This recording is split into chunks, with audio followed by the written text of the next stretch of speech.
Did Brahmins ban Shudras from temples? What is the truth? What's the narrative? Let's see.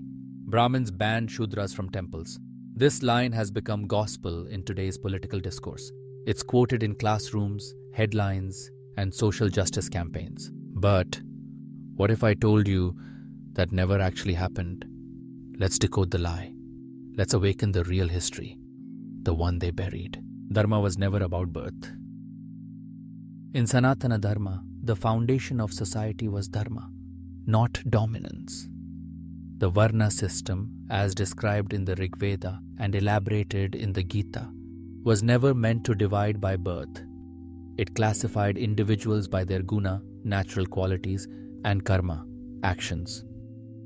Brahmanas were thinkers, teachers, and seekers of wisdom. Kshatriyas protected society and upheld justice. Vaishyas engaged in trade, commerce, and agriculture. Shudras served in vital supporting roles that kept everything running. And remember, these were roles, not permanent labels. There were no certificates of birth that locked anyone into a profession or spiritual role. That idea came later. What the scriptures actually say. If you read the Ramayana, the Mahabharata, or the Upanishads, you won't find a single commandment that bans Shudras from spiritual life. The Upanishads elevate seekers like Raikva, a humble cart puller, to the level of sages. Gargi, a woman, debates philosophers in front of kings. Yajnavalkya praises her intellect. In the Ramayana, the great sage Vyasa describes a society built on dharma, not caste. So, where's the proof that Shudras were ever banned from temples? Revered saints were Shudras. If Shudras were truly banned, how do we explain these saints? Ravidas, a leather worker, a mystic, his verses are still sung in temples. Kanakadasa, a shepherd, denied entry, yet his devotion was so pure that the temple doors of Udupi turned. Nandanar, a laborer, worshipped Lord Shiva and walked into the Chidambaram temple. Against all odds, Vaalmeeki, once a forest bandit, later the revered author of the Ramayana. These aren't fringe figures, they are pillars of Bhakti tradition. They were celebrated, not ostracized, when discrimination really entered. So what went wrong? British colonial rule? In 1871, the British conducted India's first caste-based census. They froze communities into permanent caste boxes.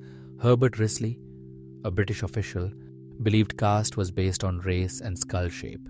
He categorized Indians like animals in a zoo. He imposed racial hierarchies using pseudoscience. Before this, caste was fluid. After this, it was weaponized. Temples, which once welcomed saints and devotees of all backgrounds, became regulated by colonial legal systems. The British handed power to certain elites who became gatekeepers, often acting out of self-interest, not dharma. The real agenda? Today, when we hear about Brahminical oppression, we must ask, where's the context? Most Brahmins lived modest lives. They weren't temple landlords or oppressors.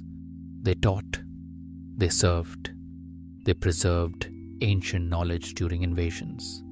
But in modern media, they've been turned into villains. The truth? The caste rigidity we see today is a British legacy, not Vedic.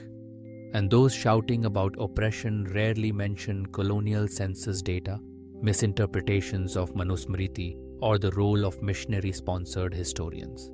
Closing truth bomb. So let's ask again, did Brahmins ban Shudras from temples? Scriptures say no. Saints say no. History says no. What says yes? Misquoted history. Political narratives. Colonial rewrites. Sanatana Dharma sees the divine in all beings. It doesn't judge by birth. It honors bhakti, karma, and truth. This is not a revival. This is resistance to misinformation, manipulation, and mental colonization. Welcome to Forgotten India, where truth stands up to agenda.